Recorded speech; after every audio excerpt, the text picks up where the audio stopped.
That's a good way. And we're live. Welcome everybody here to the Lakers Lounge. I'm Anthony Irwin of Lakers Daily, joined by Raj Chapalu of the internet. He is of Lakers Detailed. He is of his own Twitter feed, which is really good. I know you were taking heat, Raj, for saying that the 2020 Lakers were actually pretty good. Yes. Screw all those people. They're all wrong. The people who are jumping on you for that. Yeah.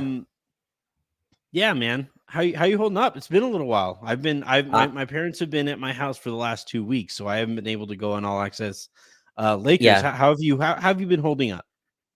I've been holding up. I was actually kind of on mini vacation this week. Whenever like you move to a nicer place, people want to come visit. So I had family come visit from New Jersey, and they Mm. stayed for about a week. So we did the I don't know, Anthony. When you lived on this side of the country, when you lived over here, I don't know what you did when people come to visit like the California area, but I kind of have a three places I take people. So I take them to Universal, Yep. Disneyland, and Las Vegas. After that, I don't think there's anything else. We stopped by the Santa Monica Pier as well after it was closed already, after Mm. Universal, just to kind of give them the visual. But yeah, I was in Vegas for the weekend, and Anthony, they had a 4-year-old that was with them, and it made me realize I'm not ready for kids. That's just I'm not ready for that. Well, actually, that's a perfect segue into what we're going to be talking about tonight. The Lakers lost to the Golden State Warriors by 14. I forget the exact final. Like I'll pull up the numbers as we talk about the game. They Yep. lost by 14. It wasn't even that close. There was some, buckets there at the end, as Max Christie is now deemed only a garbage time player, and it like legitimately hurts my heart. It hurts my soul Yeah. to see him out there only in those situations. So we're going to be In the talking reverse about the game. Grinches, still What's that? every game in the reverse Grinches. Still every game, Max Christie only wears the reverse Grinches. So I don't Maybe know what Darvin just hates those shoes. Like maybe that's it. Like he hates the reverse Grinches. because other than that, like I can't think of any other reason for Cam Reddish to play NBA minutes over Max Christie. But Yeah. we'll talk about that. We'll talk about we got to talk about Anthony Davis sitting this one out with a headache and nausea. Uh Not ideal. I don't have intel on that one. And as I've told you guys before, I am not going to report on injuries any further, though I my mentions were ablaze today as Darvin Ham essentially announced that Jared Vanderbilt is out for the year, as I reported, a couple months ago. But yeah, we're going to be talking about that. We got to talk about the way LeBron James played. We got to talk about the way that Draymond Green shot in the first half and all those things. And that does kind of lead me to my analogy of this game, Raj. Okay. You mentioned how you aren't ready for kids. Nobody's ever ready for kids. Really. They are just insane. Children are not logical beings. How do they have Um, that much energy? That's the part I don't get. How are at 6 a.m. are they fully charged, and then at midnight they are still fully charged? That I think that's just insane. It's absurd. Yeah, that's one thing. It's because they crash so quickly. So essentially, like Mm. we'll talk about this later in the show. I guess maybe I don't know, probably not. But like essentially, like kids have energy, they have energy, they have energy, and then they don't, and then they just crash out. Mm. And because they are able to just kind of crash out and go to bed, they do have energy. Is like they recharge a lot faster than we do. We're like right now, it is 11:48. I have societal pressures that are on me. I have to do my job. I would love Mm-hmm. nothing more than to just have a glass of wine, go to bed, and then forget tonight ever happened. But I Right. cannot do that, and as such, I will wake up tomorrow tired, and I will be tired all day, and I'll be cranky all day, and I'll be cranky till Friday because we have to sit with this loss until Friday. Yes. But yeah, this game though, it reminded me of a moment that I just had with my kids where Mm. Avery gave Miles a toy that he has no business playing with, right? Okay. It's kind of like heavy, it's kind of bulky, right? Very easy for him to just kind of like drop it on his foot and he would be hurt. And like she meant well, she understood, like she's trying to share, she's trying to be a good older sister, but it was not the smartest thing to give him this toy. Right now, Mm. he avoids disaster. He puts it up on our little coffee table, and he runs off, and he runs into the couch because he is 18 months old and he does not have like spatial awareness. Right. So, I told Avery, hey, don't give him that toy. Like, I understand what you're trying to do. I really appreciate you sharing or whatever. Don't give him that toy because that's not going to go well next time. And she says, well, it didn't hurt him this time. He got hurt this way, right? He's crying because of this thing. And I'm like, yeah, but it's still stupid to give him that toy. Mm-hmm. And that's kind of how I feel about this Lakers game, where yeah, AD didn't play. He was kind of a late scratch. Draymond Green goes 5 of 5 in the first half from 3-point range. The Warriors as a team, I think, just made a 3-pointer while you and I are talking right now. I think Gary Payton II just made another 3. And you know, I thought the refereeing was kind of iffy in this one as well. And so there are any number of other things that we could point to as you know, kind of factors in the disaster, right? But also, Darvin Ham did a whole bunch of dumb shit that, like, I can't help but not, you know, but bring up, right? And I thought in this one, the deciding stretch of this game was with 3 minutes and 3 minutes and 30 seconds to go in the third quarter. Yep. LeBron subs out, and I don't know if you guys watched it while he subbed out, but he was pissed. Like, he was angry, and he's talking to Phil Haney on his way out, and he's talking to the rest of the coaching staff and the other guys on the bench, you know, very demonstratively. You know, he didn't want to sub out. He understood the weight of this game. He has said, like, he's fine with playing as many minutes as need be, and to like win these kinds of games. And no, he winds up coming out, you know, subbing out of that game. And it's like, okay, well, maybe you sub him in, you sub him out, and like Rui goes into the game. Or as LeBron is subbing out, you want to close the end of the quarter, you know, fairly well. So maybe you put Rui and Austin out there to just kind of solidify the offense, right?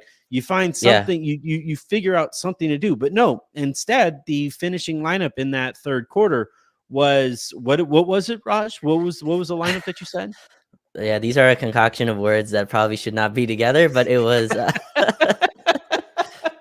so yeah, 3:30 left in the third quarter. He puts out D'Angelo Russell, Spencer Dinwiddie, Gabe Vincent, choose who you want at small forward there. Torian Prince, who's the nominal 4, and then Jackson Hayes. And that lineup was a -10 in 3:30. It took a 7-point game to a 17-point game. I think it was a Going into the 6. fourth quarter. I'm pretty sure it was a Okay, 6-point game. It was 6, and then I think someone hit a free throw maybe while it was at the same time LeBron went out. It was 6 or 7. That the game was essentially put away after that one. So yeah, that's a super small lineup. And you know, Anthony, I said before this game, I thought this needed to have the feel of a game 7. I thought this was a do or die. I know AD sat out due to being nauseous and having a headache, but I think this game needed to be treated with some sensitivity in a way that I just thought it wasn't. Urgency. Some urgency. I just thought it wasn't. I thought LeBron had his normal sub patterns. We were kind of lucky. Steve Kerr also didn't come into this game with this type of urgency either. Steph wasn't really playing a ton of minutes. He also wasn't having to play very tough minutes. We were sending 2 at him on the ball, so he was able to kind of play make and walk his way through the game before he kind of hit some step back threes. And yeah, LeBron went out. It's tough because I got some replies, Anthony, with, well, LeBron is also sick as well, right? I think he had a stomach flu or something like that he's also dealing with. This is do or die, man. This, like, in my opinion, this is kind of, and I know we still have a chance at 8 or whatever, but this game to me was do or die. And you just, with the D'Lo, number 1 was struggling. He's not good with these athletic wings. Steve Kerr and the Warriors put Andrew Wiggins on him, Jonathan Kuminga on him, GP2 on him. And I thought that really took D'Lo out the game. He had 14 points. 6 of them were free throws. One other was a 3 leaning to the right. Another was a 3 leaning to the left. All these tough, really contested jump shots. I'm not sure there's an offensive player inside of Gabe Vincent left in this season. I'm just not sure there's one that's coming out. I thought his defense was okay, but again, you hand your offensive keys to D'Lo, Gabe Vincent, and then Dinwiddie, who I thought got to the rim a little bit, was talking some trash to Chris Paul, but again, another kind of tough offensive night for him, and that kind of put the game away. So that was a deciding factor. I don't know if like obviously Draymond's threes are going to be the headline, but Draymond didn't really even get a three. He didn't make a three in the No. second half, so I can't Yeah, he really finished with give them 5. that. Yeah, I can't give them that bell either. Just a really tough lineup to put out there, Anthony. When it's your do or die situation for sure. And it just Well, set on in top of that. it too, like on Yeah, top of it too, no timeout called while nope. they go on an 11-0 run. No other substitutions made. Like, all right, fine. You want to like give LeBron a rest. There was nothing done to break Hmm. that up, right? And like before the game, I tweeted about how like the spot that the Lakers find themselves in, where you are that stretch of 3 minutes and 30 seconds, the difference between you being in a 10 spot and potentially as high as the 6 spot, Raj. The Kings lost Yeah, today.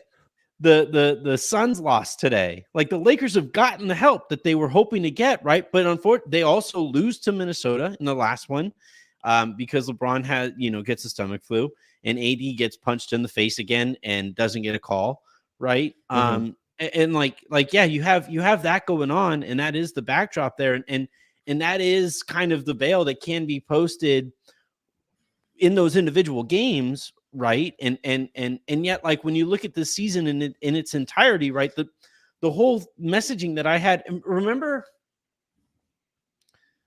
what season was it? The Lakers opened up with like a ridiculously easy stretch of the season. Was it? It wasn't last year, but the year that before.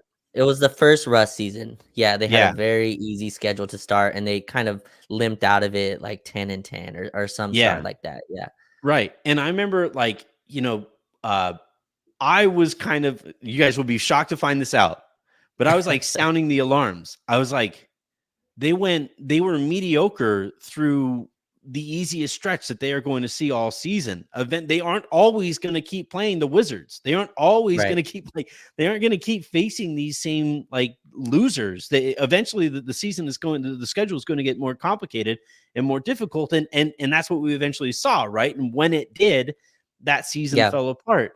And this season is another kind of version of that, where it's like you've had LeBron and AD healthy all year, and you're still like fighting, scratching, and clawing to merely get out of the play-in.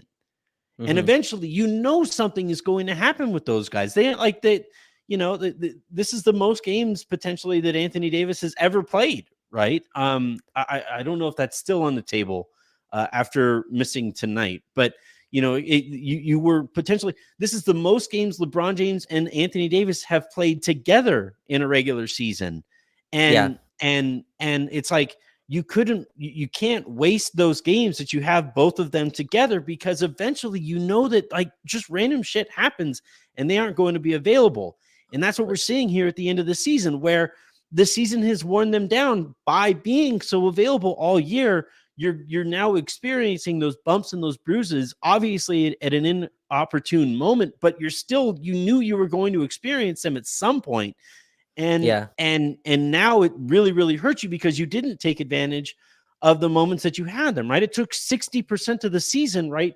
Our friend Jeannie, who produces LFR, she tweets that stat out, right? It took 62% of the season for you to finally start your 5 best players, and here you arrive now where that 3 minute and 30 second, it's honestly a pretty great encapsulation of the season. The Lakers played their asses off to stay with the Warriors while Draymond is knocking down all of his threes, while the rest of the Warriors are just like walking with gasoline being poured on them and blowtorches coming out of their butts. Like the Warriors played their asses off, and the Lakers hung tight with them for as long as they possibly could. But then, boom, just as has happened all season, Darin Ham does yet another really, really stupid thing, and it winds up costing you this game. That was the game.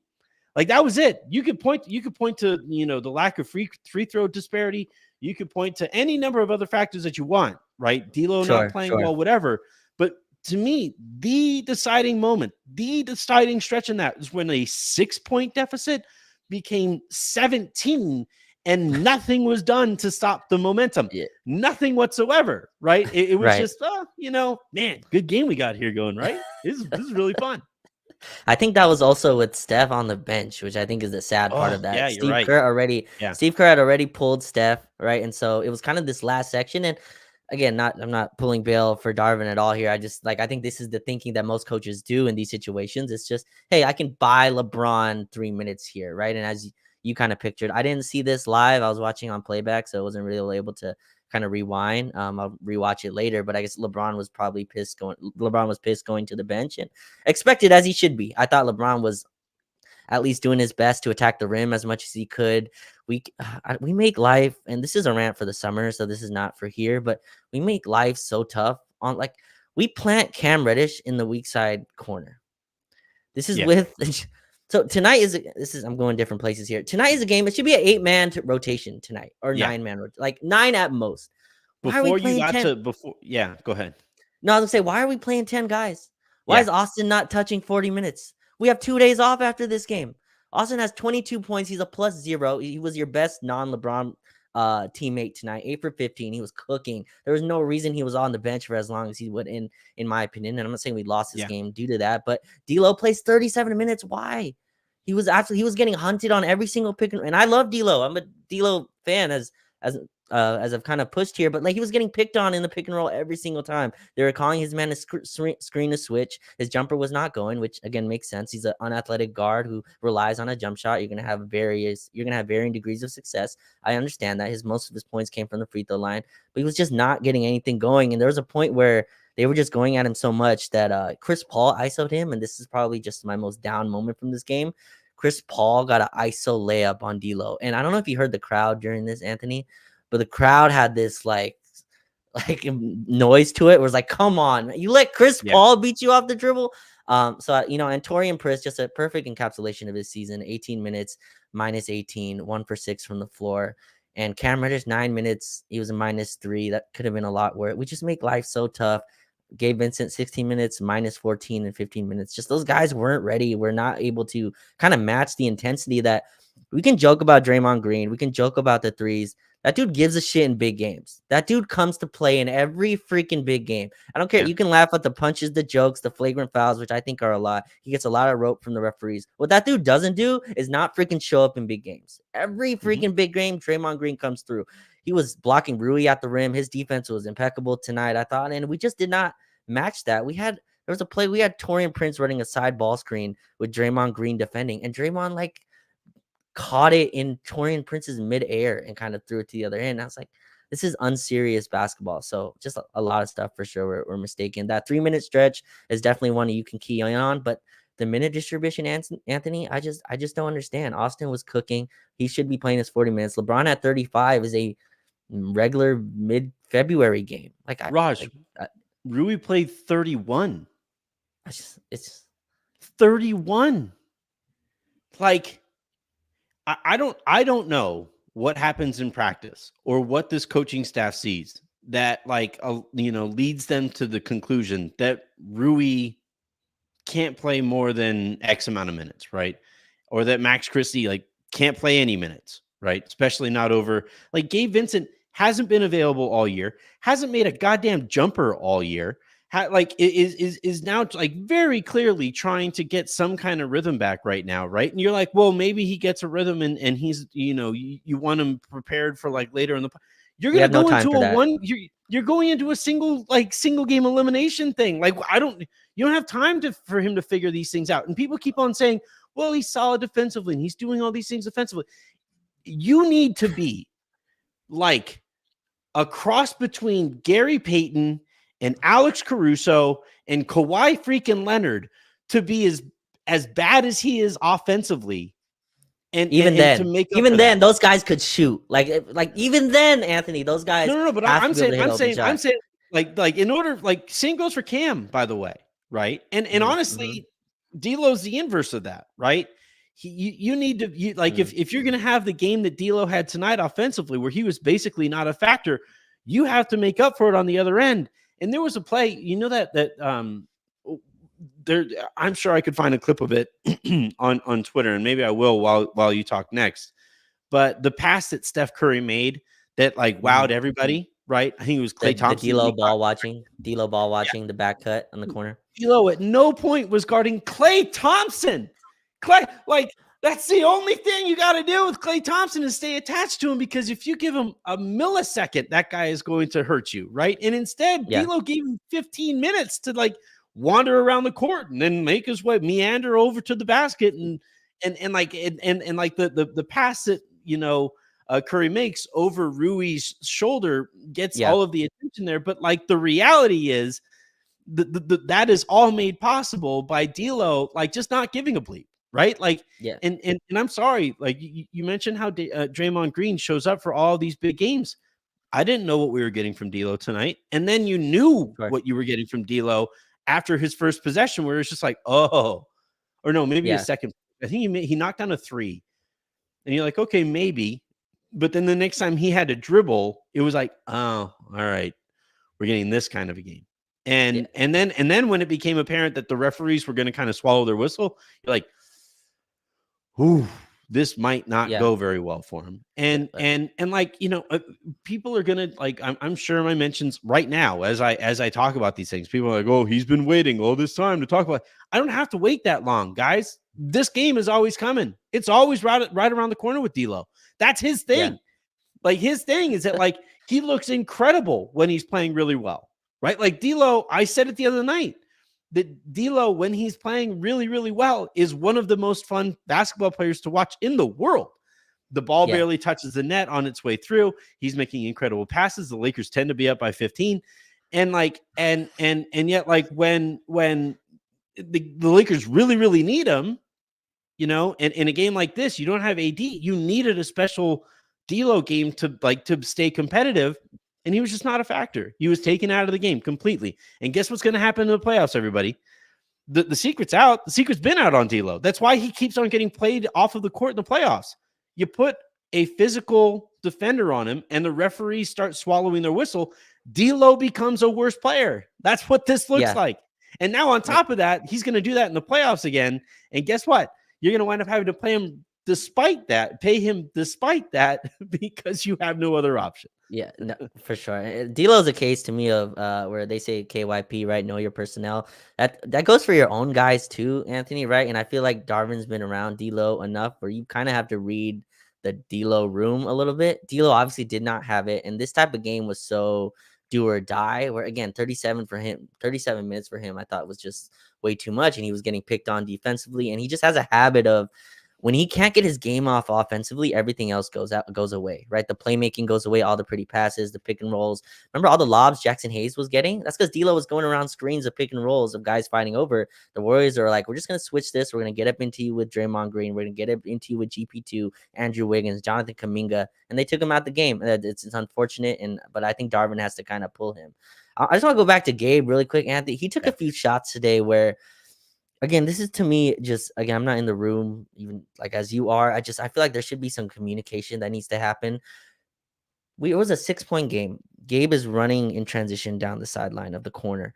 LeBron's running a 3-on-1. A 6-point game. We have some momentum, and he kicks it. And Gabe takes a shot like he's sprinting down the floor. Feet aren't set. I'm like, there's no way that's a good shot that he in the corner that he should be taking. Almost airballs it. Those are the kind of shots and like stuff to me where this is too big a game where every possession matters. The Warriors are way too efficient offensively. Our defense is just not stopping them enough to have those type of looks. That's the type of stuff to me where we just don't have time for. There needs to be some communication. And then the other thing, we went to Rui LeBron, small ball a lot, obviously, because no AD. It looked like we never practiced that before. No one knew where to go. My guy Joe Very, who covers the Warriors, was pointing out that the Torian Prince was in drop coverage against Steph Curry while we were in the small ball LeBron lineups. Like, that makes no sense. And there was another play where D'Lo going small ball is to switch everything. To switch, yes. Why are we not switching? They're pulling it up. Rui and D'Lo were in screen actions with I forgot who was on the ball. I think it was Andrew Wiggins. Why are we putting 2 on the ball with Andrew Wiggins? Switch the damn ball screen. Like there's no reason to give up a 4-on-3 with that. I think Klay got an open 3 off of it. The Warriors hit all their open 3s tonight. Raj, it was game. What game was it? That was the 70th. No. So the Lakers are 40-35 after that. That was their 80th game of the season. Like, these are principles that should be like in. And by the way, honestly, with like the core returning in the way that it did, those principles need to be in place game one. Yeah. Like game one. That's the whole point of the continuity advantage, right? Like that was part of the thing that was driving me insane. And I know that the Darin Ham quote was making the rounds again today about like we can't live and die on every loss or whatever. By the way, Lakers, I know some of you, like some people within the walls of the Lakers are listening right now, whether it's in podcast form or watching live. That was when you should have fired him. Right there. That was it. Like, that's when you should have fired him, because he clearly didn't understand. Like, I roll my eyes all the time at like Byron Scott's like incessant, like knowing what it means to be a Laker thing. But like, he didn't understand what it meant to be a Laker. And I'm told at that point, there were some people in the Lakers walls who would like, he lost in that moment. Like some people pretty high in the organization that like from that moment on kept on arguing over the course of the season. Yeah, that guy probably ain't it. Anyway. All right, I'm going to get to some of the super comments because they have been rolling in. So shouts to everybody who has done, who keeps on supporting us in this way. It means I do get to play this thing.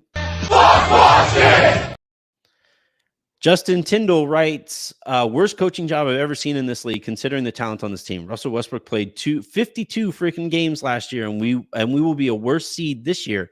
Absolute sabotage by him. I mean, like, part of the reason that the Lakers are going to be a worse seed this year is the West is just way better this year, right? That's if I were a Nuggets fan, I'd be pretty nervous about the fact that the West is this much better and your team is a little bit worse. I still think they're going to wind up winning it. I think they're the best team. But anyway, but yeah, this is, I got some heat earlier in the year for saying that this is the worst coach that I've ever seen for the Lakers. Some people said Luke Walton, some people said Byron Scott, some people said, whoever. Mike D'Antoni was a popular response there too. It's like shocking how much competition there has been since Phil Jackson for worst coach in Lakers history. A lot of names. It's throwing the hat. Kind of depressing. Like how many people are like, no, it's this guy. No. But I said it then, and it's not like there's been much to like dissuade me from that stance. So I just can't. I can't get there. I was there when Byron Scott refused to play his number one pick because Ronnie Price was like playing hard. I cannot. I just can't get there.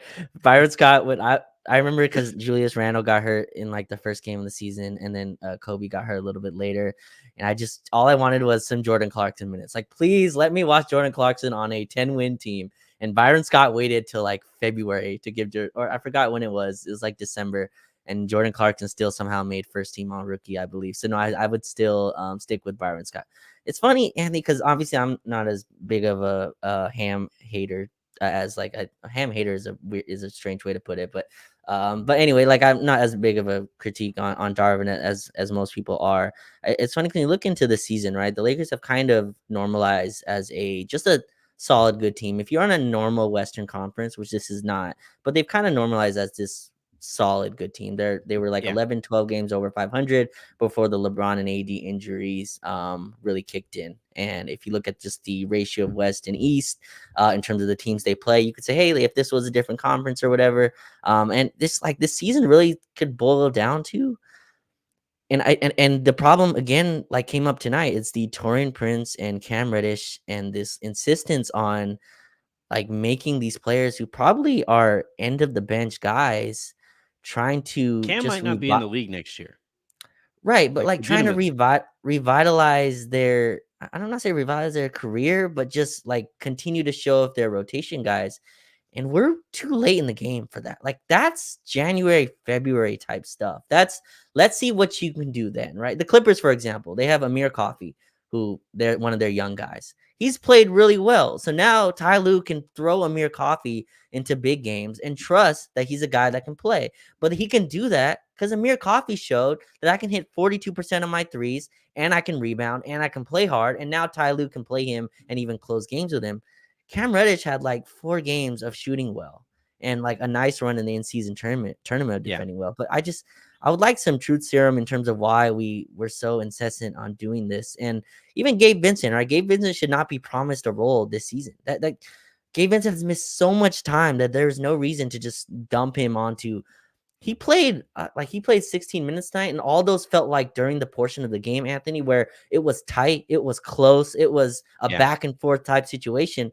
It's fascinating to see how the season has gone. And Rui was 7 for 21 tonight, and Golden State's not a particularly good team, like good matchup for him. So I know you mentioned he only played 30 minutes. I guess with no AD, that's less of a kind of concern. But yeah, the Reddish, Prince, and Vincent just trying to make that happen is really strange. That could be where the season flipped, honestly. But yeah, like the offense is has started to click. I think Darvin has put in good principles there.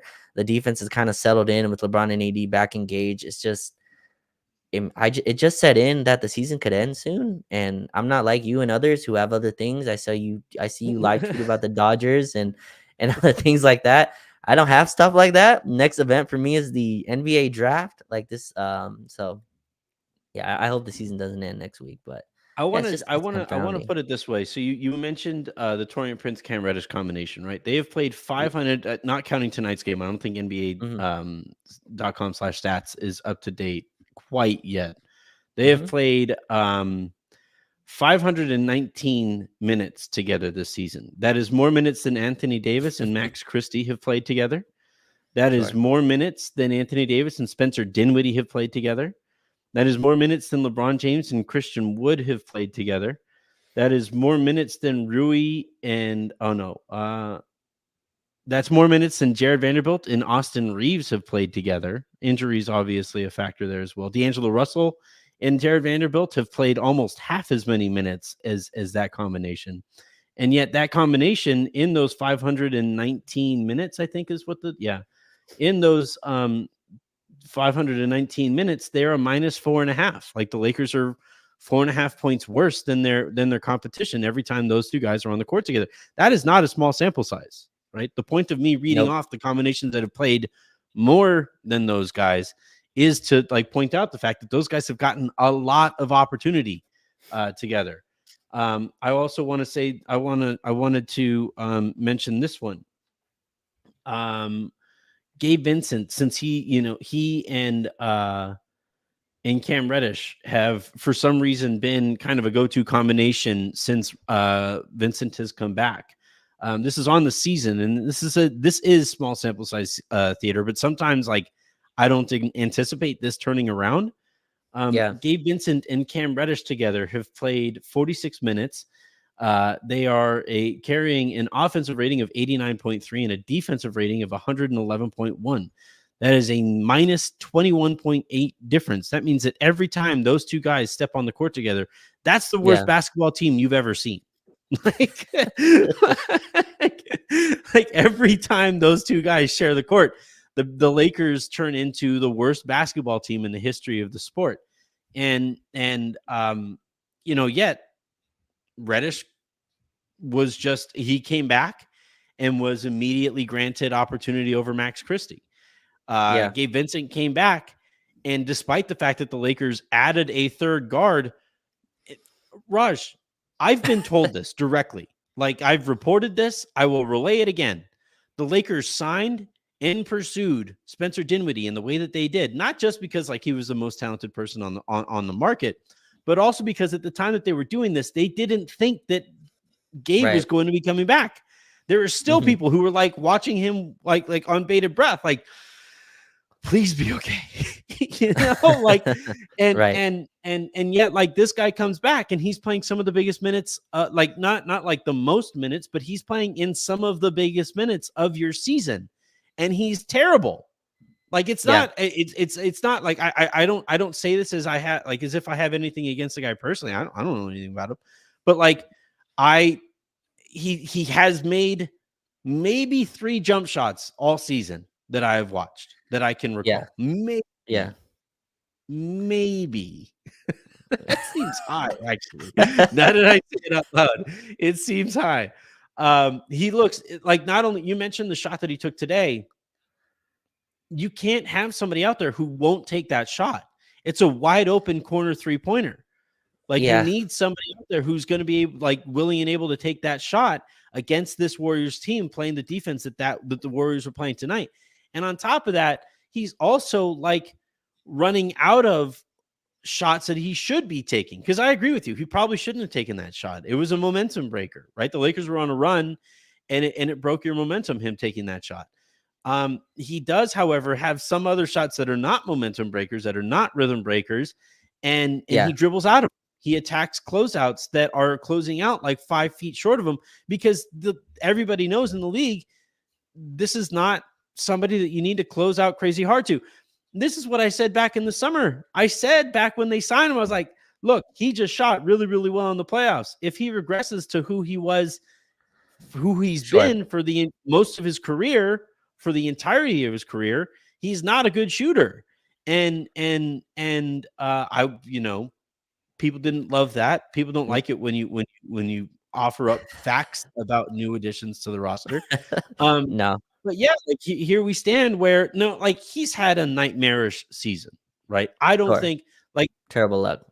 if he comes back next year, I would anticipate he's going to be more productive than he's been this year. This isn't a Kendrick Nunn situation where I didn't like to sign him because he wasn't good at basketball. Then he got hurt, and then he like remained bad at basketball. This is No, yeah. this is a guy who I do think is eventually going to help the Lakers. And like, it's not like you're going to be able to trade him this year. Nobody wants him with an extra year on his contract beyond next season. So Right. like, eventually he's going to help you, but this is not the time of year where you like cross your fingers and hope that this guy figures it out, because he's not going to. No, He no, no. wasn't good before he got hurt, and then he missed all of the season, and now he's bad again. Just let it go. Let it go. You don't have to So, find minutes for this guy. He's not that talented. and for sure, and this goes back to the D'Lo kind of story came out, right, of him being upset at Dennis Schroder somehow. Who's on Dennis Schroeder's on 2 teams since now. He's been Yeah. traded. He's been on Toronto, is now in Also, Brooklyn. the But story didn't come out. D'Lo told D'Lo, us. yes, They didn't what a leak. freak, what a season. D'Lo had like a really nice, good game, and just D'Lo's having a profile written about how he's figuring out life, and he's like, by the way, fuck Spencer Dinwiddie. I hate that. No, Dennis Schroeder. Dennis Schroeder. Yeah, no. Me and Spencer are cool. I hate Dennis Schroeder. No, it's funny because he that whole profile came out of, I don't, I couldn't go talk to Darin Ham because of Dennis Schroeder and Darvin's relationship. I said over the summer, the Dennis Schroeder replacement was Gabe freaking Vincent. Like, that was the upgrade. Right, exactly. He's supposed to be the upgrade from Dennis Schroeder, and obviously that didn't happen because of the injury. I think it's funny how all this is kind of playing out with Gabe Vincent. I think he has defended well, but it goes back to the communication stuff that kind of you reported, right? People are laughing because when the report was coming out that Gabe Vincent might return, I was like posting Gabe Vincent Miami kind of playoff tape, and people were like, he's not. And I understand he's not that player like right now. Yeah. The problem is he's trying to be that player. Like, he's taking the shots as if he's in that type of offensive rhythm. And I think we've kind of given him enough rope to let's see, like, hey, can this plane get off the ground? Not really. One wing is off, right? Yeah, no wing. We're missing a wing. The wheels aren't really there. It's kind of scary. A lot of planes are going missing, which is kind of strange. But Gabe Vincent's plane is still there. It's just it's not really running properly. I think we gave that enough rope. The problem is we've added Gabe Vincent. We haven't taken anyone out of the rotation. So I thought you would have to kind of pick between Spencer. Yes, pick between Spencer and Gabe. And Spencer, like, for his credit, has played well, has done his role, has defended hard.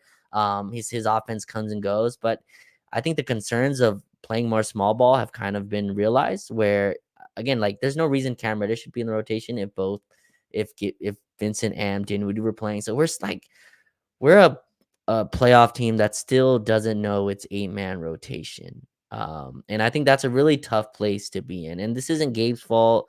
It's not really even Cam's fault. Cam is just not good. So I don't know how to blame him for that. But like, we're playing 10-man rotation in a do or die game that was really an 8-man type rotation. The Warriors obviously I think played like 8 or 9. They played they played Gary Payton 13, but they mostly went with like an 8-man rotation with their guys. So I don't know, Anthony. It's a tough place to be in. I'd love to know the politics. That I'm sure a lot of stuff will come out at the end of the season in terms of the political games that were going on, and coaches have to deal with stuff that we're not privy to as well. So I'm not, I'm giving some grace with that. But some of the stuff just doesn't make sense. Max is legit good, and I think I think it was Andy Kamenetsky who mentioned this, that every time Max plays, it feels like Billy and Stu are like on a public campaign to get Max Yeah. Christian minutes every single time that he plays. There's like a public lauding for him to get more rotation minutes. So it's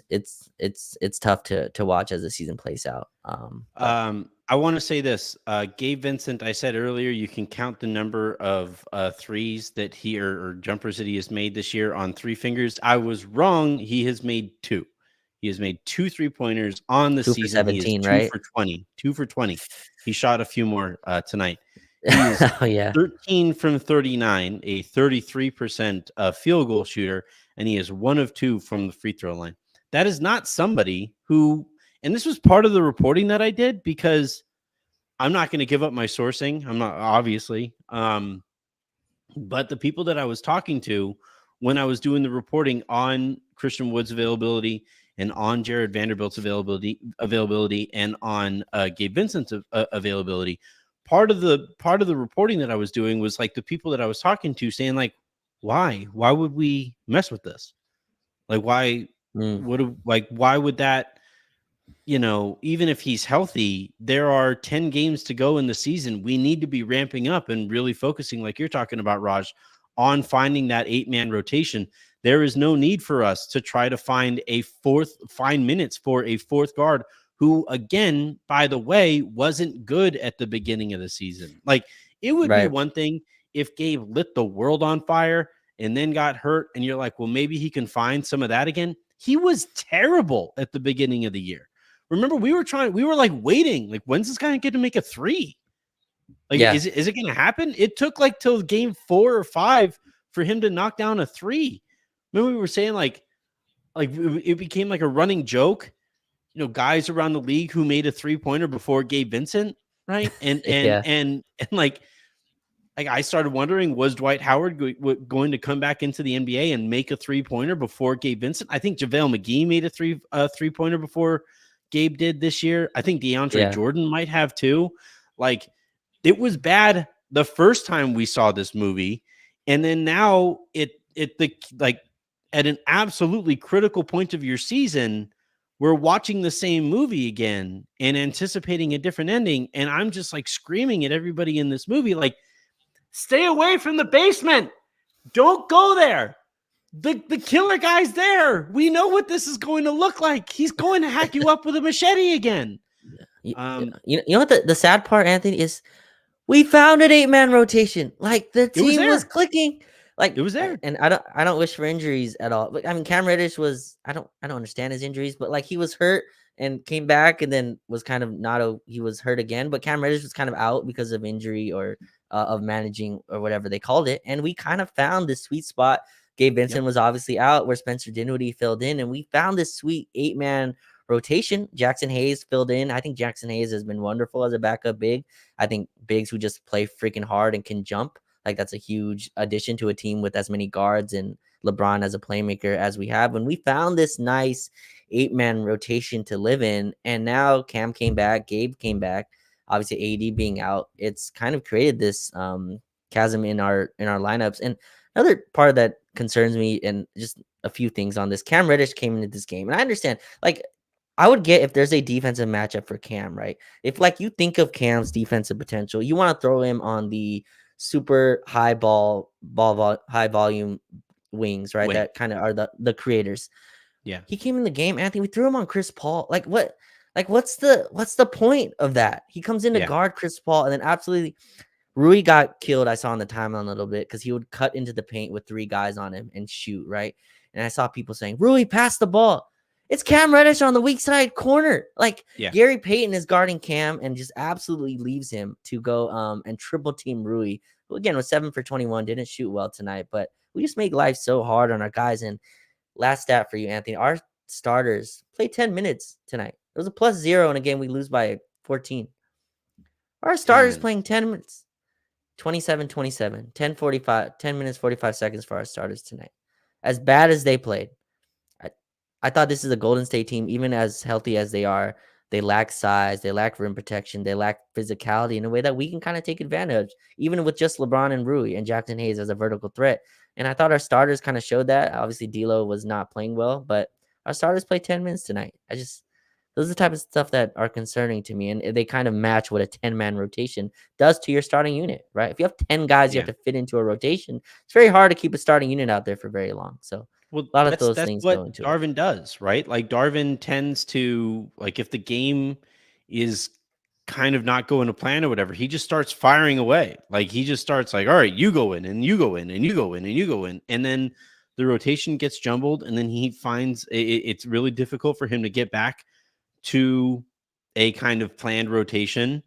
And then again, you know, like the second half, like they went into halftime down 11, right? And I remember thinking like everybody was saying this could be way worse. Like, actually, I kind Oh of like yeah, the Lakers' chances here. If I could have live bet the Lakers, I can't in the state of Texas. But like, if I could have live bet the Lakers, I think I would have, because you probably would have gotten good money. You probably would have gotten good odds. And I thought that, like, yeah, Draymond probably is going to make another three. Wiggins was also shooting really, really well. Yeah, maybe Steph picks up the slack by knocking down a few of his own, you know, and that's the risk that you have in that gamble. But I thought, and then, by the way, like the Lakers got it to within 4. Like the closest that they got was to within 4, and you're like, yeah, this feels like a game. This feels winnable. And that's without Anthony Davis, right? And it was just it was a real bummer to, you know, watch Darvin go back to those tendencies.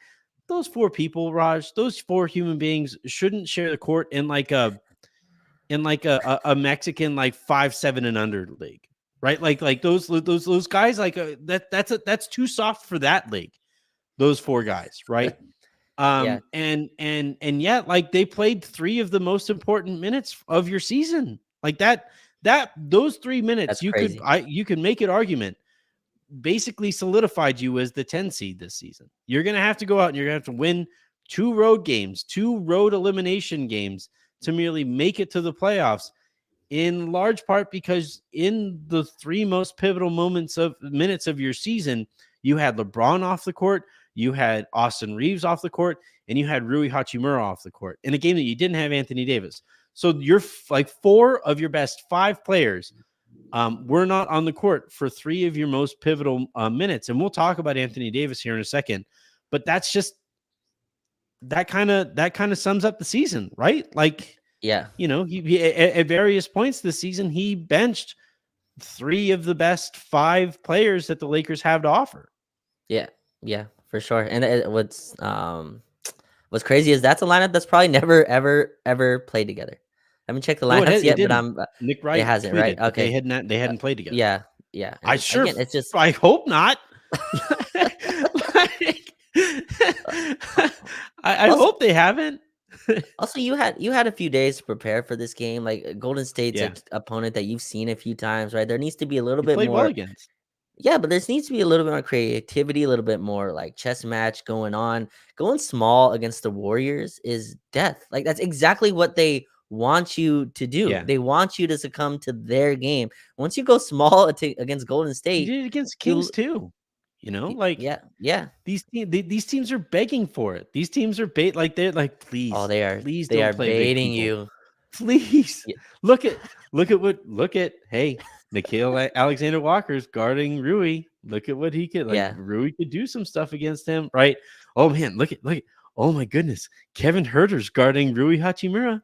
Don't you want to get you don't have to play Anthony. You don't have to play Jackson Hayes against the lineup with Kevin Herter guarding Rui. You know, like and like tonight, you know, Kevon Looney didn't play. Had Kevon Looney played against some of those lineups that had like Rui at the 5 without LeBron on the court, I'm sorry, yeah. man. Like, thank you, fans. It's over. You know, the Lakers got lucky. Steve Kerr happens to be slightly better than Darin Ham this season because he's been atrocious this season too. I want to really quickly run through some of these, some more of these super comments, which means we get to do this again. Lakers Sean writes, how can hamburgers and ham sandwiches be so good and D-Ham be so bad? 45 minutes for Cam, Gabe, and Prince, and they combined for no way. This can't be true. It is this true. Can't be true. Yeah. They combined for 2 points total in those 45 minutes, and Max Christie scored 2 points in 30 seconds. He touched the ball actually and immediately scored that baseline jumper that looked like really, really smooth and all of those things. I'm not bitter at all, Raj. He must be terrible in practice. Like Max Christie must just show up and just not practice is what I'm guessing. I legitimately hope that Max Christie just says bleep you, Darvin, every time he sees him. And that's the only for 2 reasons, right? It would explain why Max isn't playing, and because somebody is saying bleep you, Darin Ham to his face. We got another one here from let's see. Did I play this one? D'Lo is not a big game player. Did I play that one? Not yet. All right. So Brandon Olmang writes, D'Lo is not a big game player, plays no defense. When the game gets intense and physical, he can't do anything. Ham is terrible. Can't play him late. I mean, it's like we said earlier, right? Like D'Lo, like the book is out. Like you put somebody bigger, longer, and more athletic on D'Lo, and he's going to have a difficult time.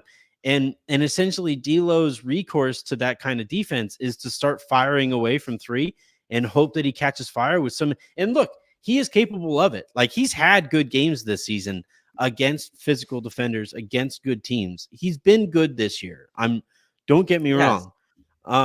But you know, if he takes those first couple shots that are very difficult shots and doesn't make them, you know, right there and then, right? Like you said earlier, KYP, you know, he's not going to have, that's not going to be his night. And it's probably time to move off of him. And like, yeah, it's kind of hard to move off of D'Lo with Gabe being as bad as he's been.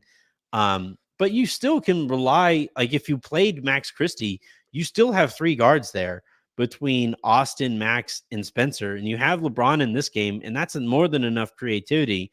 And then you play enough wings on the back end there that like you can make it work if D'Lo doesn't have it. But that requires a creative coach. That requires a coach that like has his finger on the pulse. And even at his best, it has always taken Darvin way too long to make that kind of an adjustment. Well, so the sad part about watching this game, and people give me a lot of crap for JHS, and I know you're not a JHS believer, as a lot of people aren't, but that's not the point of this point here. On the opposite side today was Brandon Podziemski and Trace Jackson Davis, right? Yep. We're playing big minutes in a huge playoff game. These are rookies that Steve Kerr has saw that they have potential. They play freaking hard. They have good motor, and they're smart players, right? They make the right decisions. Trace is pretty nice on the short roll. Paz is just being like a really connective tissue type player for the Warriors, taking Klay Thompson's starting spot.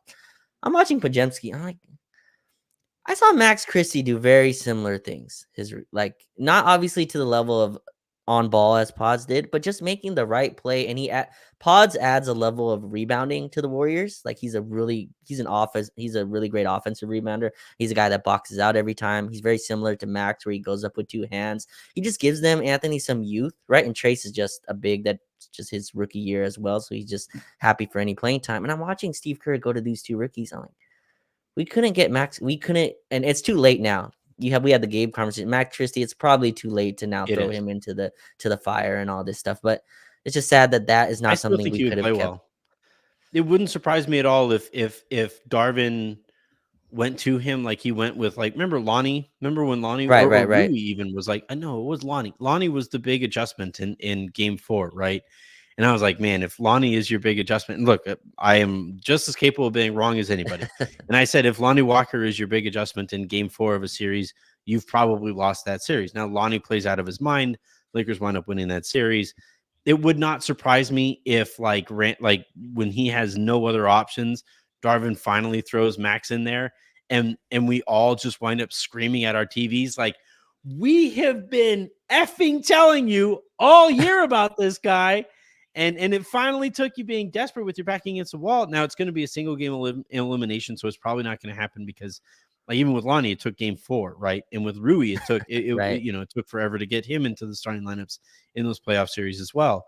Or not the starting lineups, but closing lineups and stuff. And yeah, like Pods, Trace, like those guys have earned and were given the opportunity to earn Steve Kerr's trust, and Right. they made it work. And with Ham, like, even with Cam, like, basically through his play, telling him, like, please stop trusting me, and Torian Prince doing the same thing over the course. Please stop starting me. Like, I'm begging you.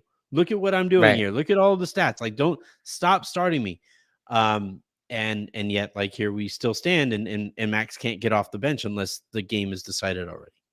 Yeah, it's sad to watch that. And just last thing on that, it's not just that we were telling you. Darin Ham told us. I was rewatching all those summer league games, and if you listen to Darin Ham talk on those quotes, he's like, Max is a big part of our team this year. The reason he's playing year 2 in summer league is to kind of test his on-ball potential. And people joke about summer league, and I get that. It's an unserious / serious place for basketball. I get that, but they spoke to him as one of their core kind of foundational role guys. And our kind of peak part of this season, Anthony, was the in-season tournament, right? I think that was our highest seed of the year. That was kind of our highest high in terms of just the type of basketball we were playing. Max was awesome in those games. Max Yeah. and Vando, and I'd give Cam credit as well for defending the way he was, but Max was great. He was getting 2-hand dunks. His cuts were super forceful. He cuts in a way that none of our other players really do because he can jump off of 2 feet in a way just none of our other guards and even wings do at that level. It's sad that it's kind of come to this where we kind of have to make a decision on him, and we just don't have enough tape in terms of the franchise of what to do with him. So I think you're right. I think he would play well. I still think it's just probably too late to throw Max into the fire that's burning already without him, for sure. Yep. We have a few more, which means all right. Jason Kelly writes, the Lakers are a mid coach from 6. Dude, they're probably, if you have, let's give the Lakers a league average coach, because I think Jason makes a point here. Only Monty is worse. Yeah, I would say those guys are playing like rock, paper, scissors for worst coach in the league this season. And man, that would be funny to watch because they would just keep throwing rock at each other. Like they would keep tying on rock. But yeah, I mean, you give the Lakers a league average coach, and the Lakers are probably they've had LeBron and AD healthy all season. That you have to be a 4 seed or better in under those circumstances. We answered that one about Justin. We did the how can ham and hamburgers be so good? We did that one already. All right, this one actually is a pretty good segue to our final topic. Granted, we don't have any. Oh, we do have way more. Okay, wow, we're gonna be here a second. Yeah, so God King Tony Clifton has one, which means isn't it obvious AD has a concussion? Look, when somebody gets hit in the head multiple times over the course of a couple weeks or so, has to leave the game multiple times for being hit in the head, and now it is being reported that he has headaches and nausea. I've suffered concussions in the past, multiple concussions. That's what that feels like. You get your bell is rung to such an extent that you feel nauseous, you feel sick, and it is kind of crazy. And now look, it's Clutch, so I don't think we are going to get much reporting on this front that hasn't been okayed by them. Again, like I said earlier, with Gabe and the Jared Vanderbilt situation, I don't want to touch this. I am not going to be doing any reporting on this. But this is purely speculation, but this does seem kind of consistent with a concussion. Like this is what this looks like.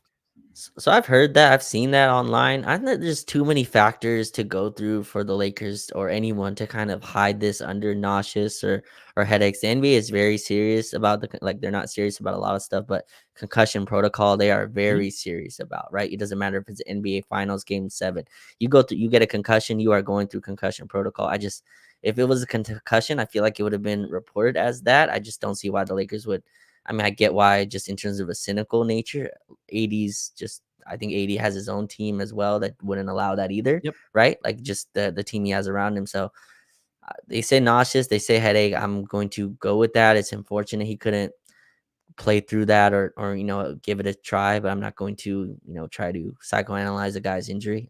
But that's really confusing to me. A lot of people have mentioned concussion, and obviously that could have been an option that has happened. I feel like that would have been reported. Like, that's not something you can hide or put under the table. That would have been very difficult. There's too many kind of factors at play to kind of try to sneak that under the rug. So Well, I think he's just out. I think I'm remembering this correctly, but remember LeBron entered the COVID protocol for all of like 12 hours when like COVID protocol was supposed to be at least 24 to 48 hours Oh, right. and all Yeah. of that stuff. Like, I'm sorry, man, especially with Clutch. They handled injury information very differently than everybody else. Like, they keep that under wraps. And the Lakers, basically, what I have found out in my reporting on this stuff is that they basically, if the player has a doctor on their team or gets medical information from a doctor, and they go to the Lakers medical team and say, hey, this is what our doctors are saying, the Lakers typically grant the ability, to that player's team, to that player's camp, whether it be agent or whatever, to handle that information moving forward. And that's why, by the way, even let's look at like Jared Vanderbilt, for example, right? When all of this Yeah. was going on, and I was reporting that and others were reporting that Wood, Vanderbilt, and Gabe were likely going to be out for the season. What we were basically being told then was that Vanderbilt was technically closer to playing maybe than Gabe. And then all of a sudden Gabe is available. And that's why there were so many reports that were all over the place on Gabe. And so, essentially when a team just like grants a camp the ability to just kind of handle that information from that point forward, so long as a doctor's note is signed and they are no longer liable for these things, that's kind of the spot that you find yourself in. So there was that brief optimism that maybe Vanderbilt might be able to come back, and that was not something that I was being told all the while. And fans are going to grasp onto that. They're going to latch onto that optimism because we all want Gabe back. Or nope, Vando. Mm-hmm. Very much Vando over Gabe. But we all want Vando back. But it was a non-contact mid-foot sprain that he could barely put weight on in the moment. It's like, yeah, we were lucky. We felt lucky that it wasn't a blown Achilles based off of the way that it looked in the moment. So, it's one of those things. It's one of these kind of murky subjects that I wouldn't put anything past anybody in the handling of this information. All right, let's keep on going here. We do have a few more. Man, this one's gonna hurt. Where is it? Every time I do this, it all right. Justin Tyndall writes, before tonight, Rui as a starter, the Lakers had a 20-19 record, a 689 winning percentage, averaging 16 points per game, 59% from the field, 46% from three. But Prince started 49 games. It's just not a serious coaching staff. It just, I don't know. I don't know what else to say when we look back after the season and try to analyze all of these people, do the player reviews and all of this after the fact. All of it is going to come with the disclaimer, Darvin stuff. For sure. And the sad part is that trying Prince as a starter was a legitimate road fine. you could go through, right? I think the part that compounds all this, Anthony, is not just Torian starting for Rui. It's Cam Reddish starting next to Torian. That was the part to me that was extremely damaging. You benched, and then you eventually benched all your star guards, right? Star using the term loosely, but you had D'Lo and Austin both bench for these guys. That was what compounded it. It wasn't just Rui for Torian, because Rui's played really well and he's had some good games, he's had some bad games, but it's just a compounding kind of part of benching him for Torian, and Torian starting next to D'Lo and Austin, who are also small guards who don't rebound well, who aren't really physical on defense in the interior. And then starting him next to Cam Reddish, who's probably not a NBA rotation level guy. You mentioned out the league next year. I think his talent is too tantalizing where somebody's going to kind of buy themselves into the Cam Reddish experience again. He's just young enough and is going to be cheap enough for a team to go after. But that's the part that's going to really stick with me, and we'll just never know. And the sad part is we got the healthy and LeBron and AD season to where you could experiment and you could find out what works around them. You could have known, you could have tried, different things, and we just stuck on this same road that kind of led us here. So, 20-9. I think if you push it out, the Lakers would have been like a 54-55 win team if Rui started the whole year, and they're probably not going to get to 50 wins. So,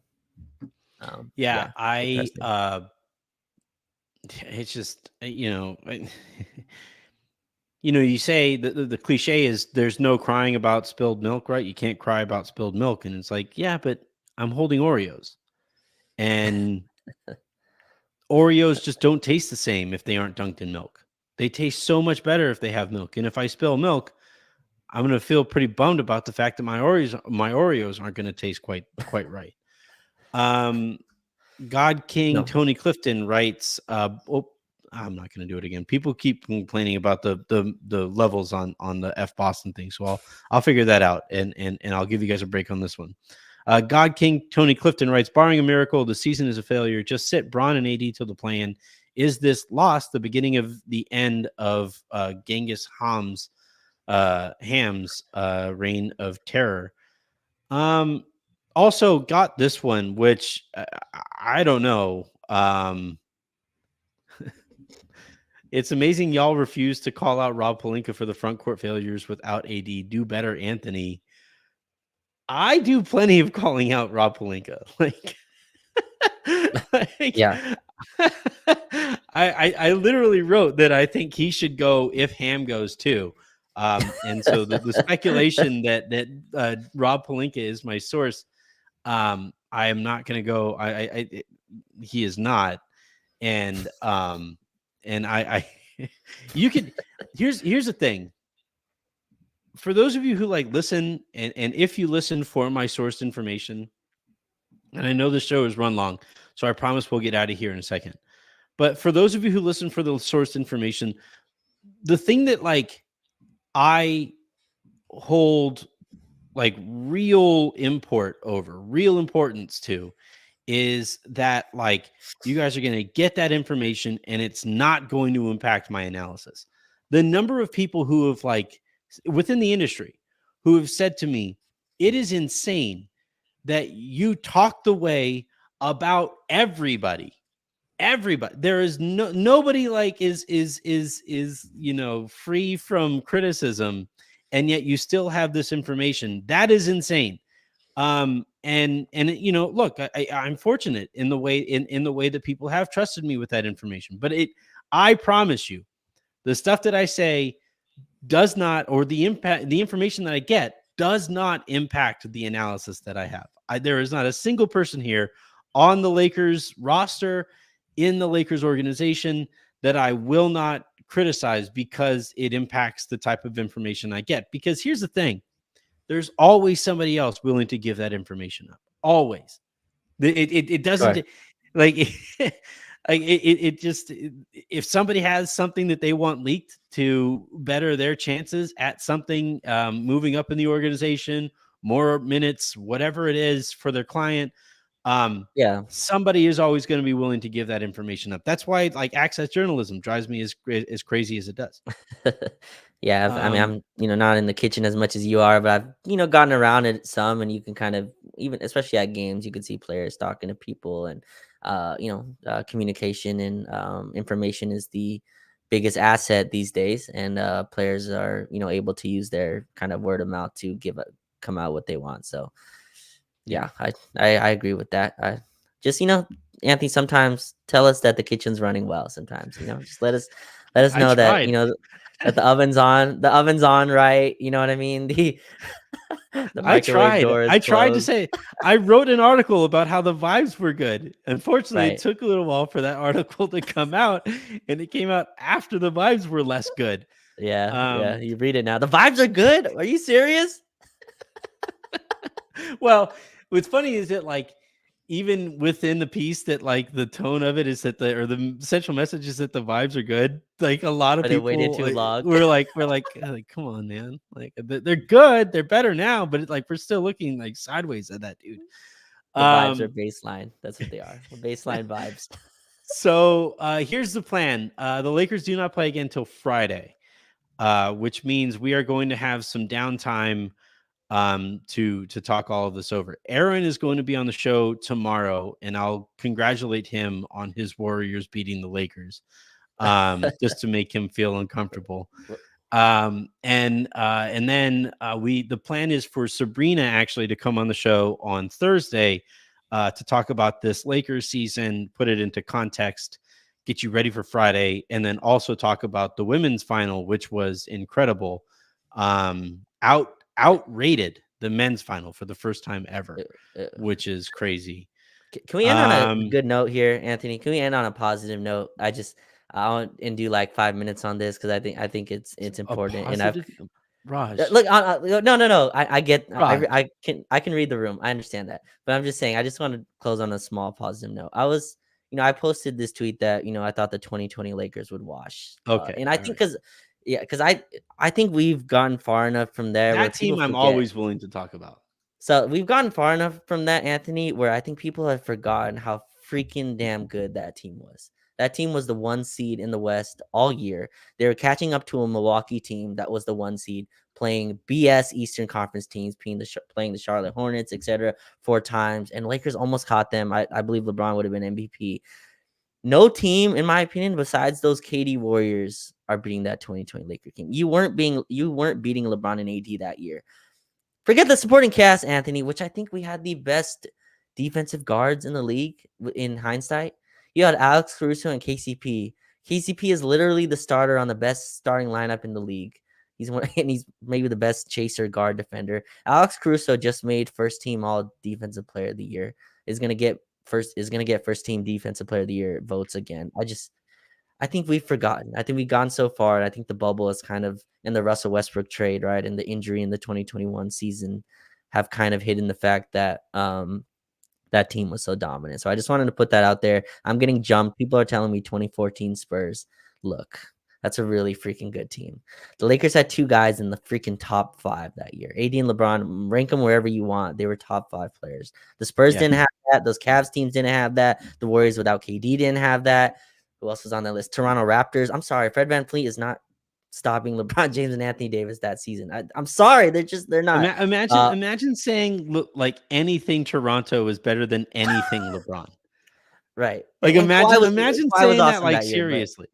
yeah, like Lakers were not losing, and people are saying the Miami Heat took us to 6. Look, that game 5, the Lakers did not give a crap. LeBron was the only one trying to get out of there. That whole team was more than happy to kind of play one more game. So yeah, I just want to go on that a little bit because I think people are forgetting, and the season has been so hell. And people are. I tweeted out that I think the season might end early, and Anthony, the amount of people who are excited about that concerns me. The amount of people are.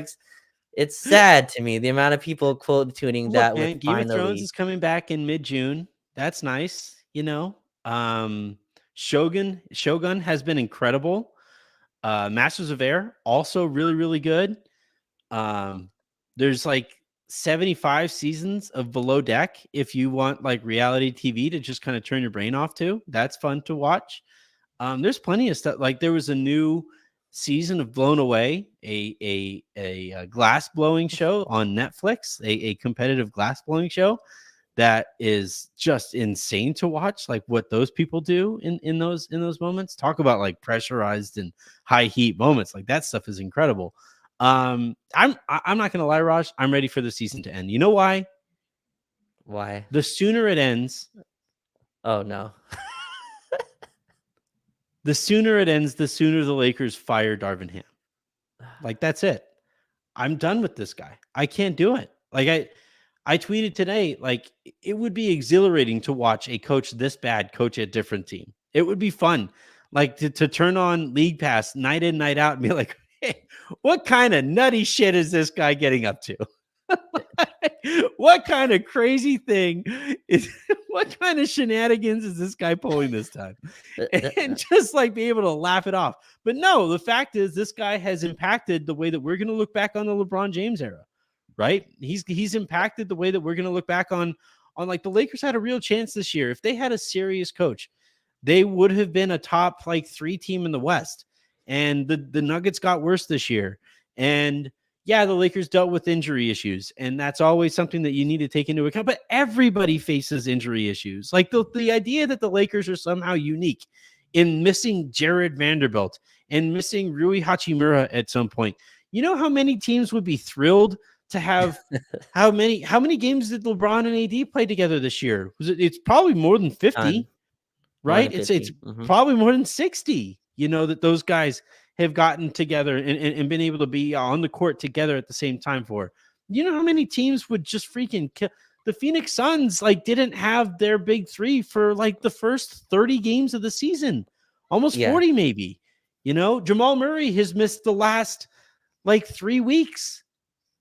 Like everybody, like every team out there deals with these injuries. And like the fact that like, you know, we keep on falling back on like, man, well, you know, technically you can't really hold it that much against Darvin for playing the starters, the bad starters as long as he did, because like Jared Vanderbilt hasn't been healthy and Rui missed some time and Austin was tired at the beginning. They're like, okay, yeah, sure, fine. But you do like at the end of the day, like Raj, could you foresee any circumstances where if his best 5 guys were available, Mike Malone wouldn't start them? Yeah, probably not. Probably no, not. Probably not. No, like fine, Boston, right? Joe Mazzulla, like if his best 5 guys are available, those guys start. Period. And if they go through a bit of a slump, they figure it out together because they are his best 5 guys. That's how basketball works. You get the most talent on a court together, and you figure it out. You find your job as a coach is to get as much talent onto a court as you can possibly get out there. And then you run a system that optimizes that talent. And sometimes it's tricky, right? Just like at the beginning of the Heatles situation, it was tricky because LeBron and Dwayne Wade took up a lot of the same space on a basketball court. But you know what Eric Spoelstra did? He didn't bench one of LeBron James and Dwayne Wade all the time. That wasn't the thing that he did. He moved Chris Bosh out to the 5, and he played Chris Bosh out of position. And it opened up the rest of the court and allowed those 2 guys to fill some of that same space together and have that overlap in their games and still be a damn good team. Right? Yeah, like it's just like that. That's what good coaches do. And now, like Spo's a great one, right? Spo's, for my money, top 3 coach of all time, maybe 4. Like he's in that 3. It's like Phil, it's Pop, Spo. You could you could throw Auerbach in there, but it's like difficult to do that because it was such a different sport back then, right? So like for me in the modern game, it's Phil, Spo, and Pop in that order. Yeah, for my money, and like Spurs, come get me, and like I you know. I'm not saying I'm expecting Darvin to be like a top 3 coach in the history of the sport, but like all good coaches, they figure out ideologies that fit a roster in any given season. And the thing that has driven us insane watching Darvin is the inability to be flexible with those ideologies. It's one thing to have principles, but it's another thing entirely to be dogmatic about them and refuse to move off of them. And we knew it. We knew it as soon as it was announced that Gabe was going to be okay. The number one thing that every single person who have watched Darin Ham coach a basketball game immediately said was, shit, he has one too many guards. He's going to play one too many guards. It doesn't matter how bad Gabe plays. He's going to get those guys out there, and he's going to play too many minutes with these 3 guard lineups. And guess what happened, Raj? Like, here we stand. Been terrible. Yeah. The small guard lineups have been awful. That's the wild part to me is, again, I always come back to we paid Rui Hachimura this summer $17 million a year. Well, It's like that's what I got. That's one of the things I reported was that like there were people in, who were talking to Rob Pelinka, and they were noticing that even he was like, I'm waiting with you guys.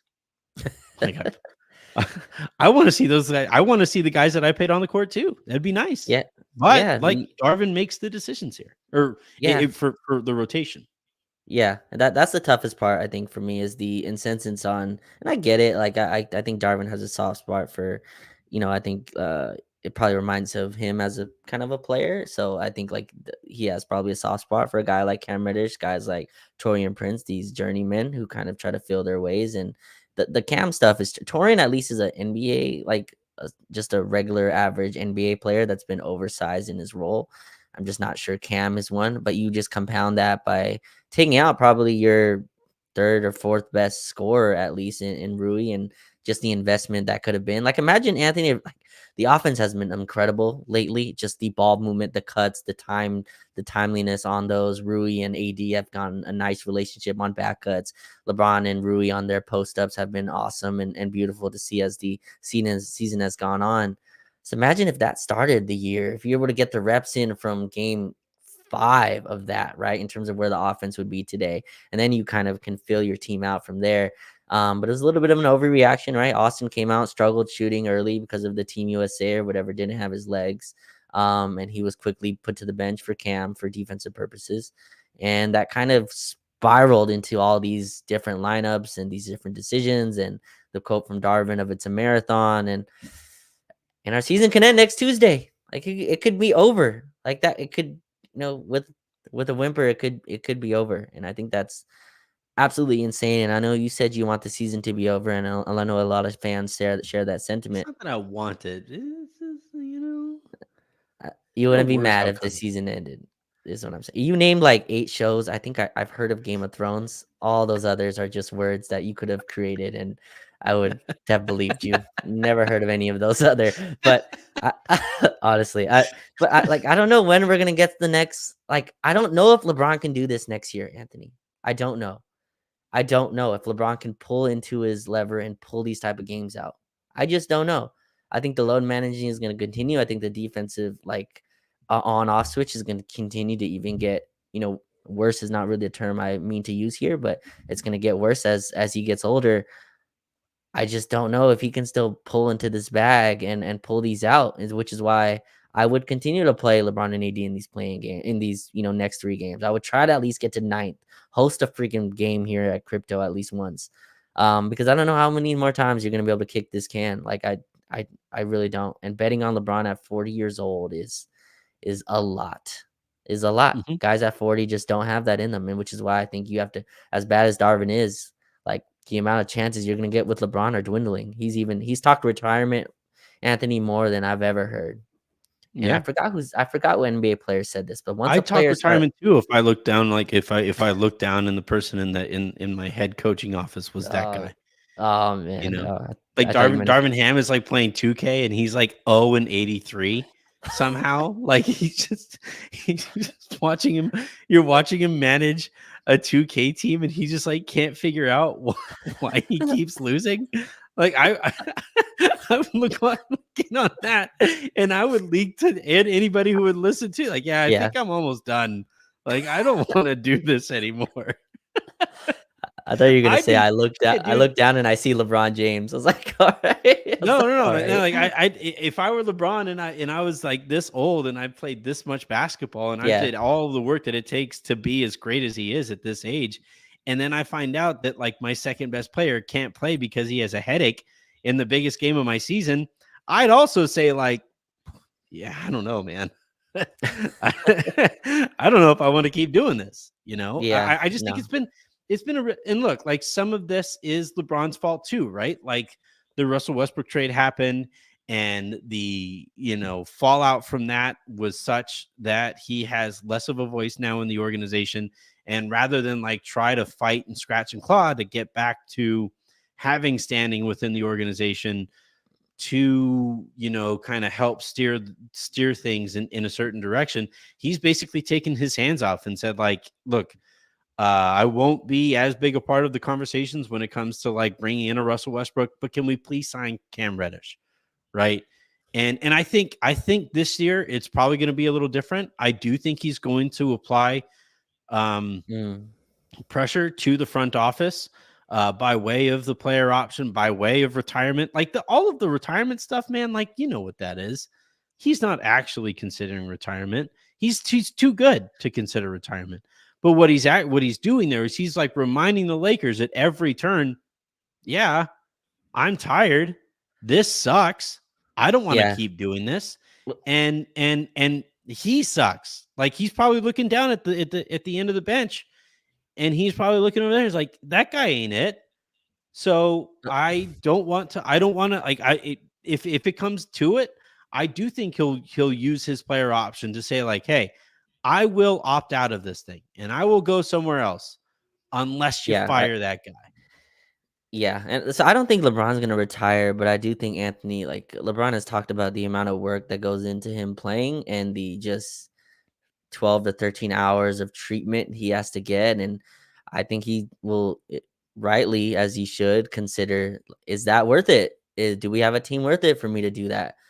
It's not worth it for him to do that for a 10 seed that may be bounced. So I think those are thoughts that are going to kind of permeate in his head.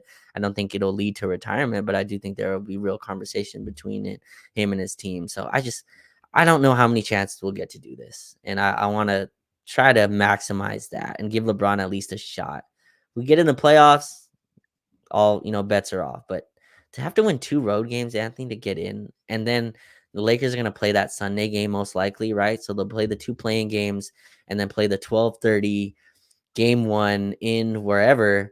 And that's probably just a blowout loss just to kind of get the legs right. And then you're kind of already starting from downhill. So I would, it's just a really tough situation where you want to at least get out of it. Probably. Yeah. Against the best team in the freaking league. Yeah, exactly. No, like, Raj, you are objectively correct. I've made the case all the time on here. We have a limited number of Lakers seasons, and you have even further Lakers seasons where the Lakers are going to get into the playoffs, right? Like, inherently speaking, like, we are not here forever.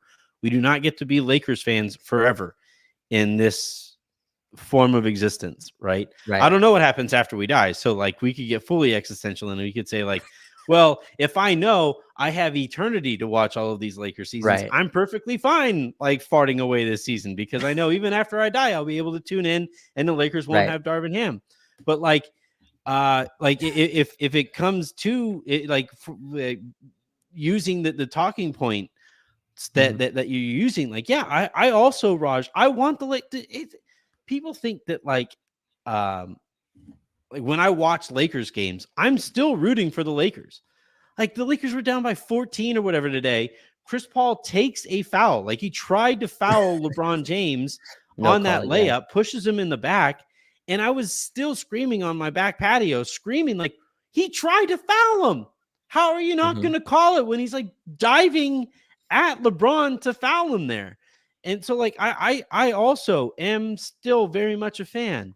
And yet, like, I do have my limits of what I'm willing to deal with here. And this coach in particular has really pushed me to my limits. You can't play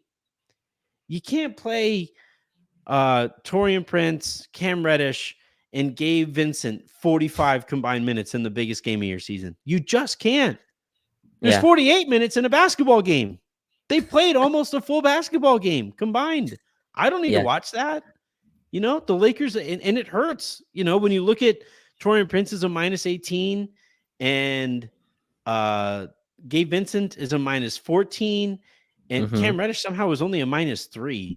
But like, that hurts. You're bleeding points. You're hemorrhaging points on whenever those guys are out on the court together. And like, he doesn't recognize it. Darin Ham doesn't recognize it. And if anybody ever points it out to him, he does the whole, like, that's a hell of a team over there and credits the other team rather than like recognize that, like, maybe you're helping that hell of a team. We've been talking now for an hour and a half. So I'm going to go ahead and end things here. I'm probably going to split this episode into two, M- or this Yeah, conversation into 2 episodes, because this is a really long one. just my But last thing, Anthony, is I tried to end this on a positive note. I tried to bring up the 2020 Lakers. I really did try to yeah, move the conversation there, but it somehow swerve the conversation back to the well, the Darvin thing lanes. is, they guided us away from what made that 2020 team special, right? Yeah, Like, they yeah, immediately tore it apart. That's the fastest I've ever seen a championship team ripped apart. Maybe other yeah. than that Dallas one, that, like, Mark Cuban immediately didn't bring Tyson Chandler back Tyson for. Chandler. Yep. But, like, other than that, like, the Lakers won a championship, and immediately Rob Pelinka was like, well, that sucked. I don't like that coach. And that stupid white guard that we have, he's not worth luxury tax money, But I'm going to Yeah. gamble on the chubby combo guard who can't finish with his left over the all NBA defensive player that Alex Caruso was and would eventually become officially.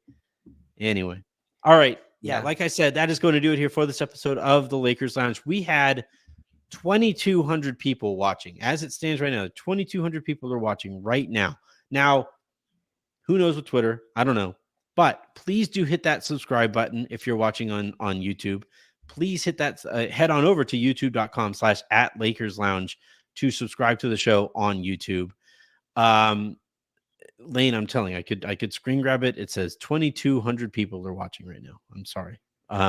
Maybe 130 people are watching on YouTube, but it says that 2,000 people are watching on Twitter. And I know that they're gaming those, but I'm taking credit for it to my sponsors. Yeah, that is, please subscribe, rate, review, hit that like button if you are watching on YouTube right now.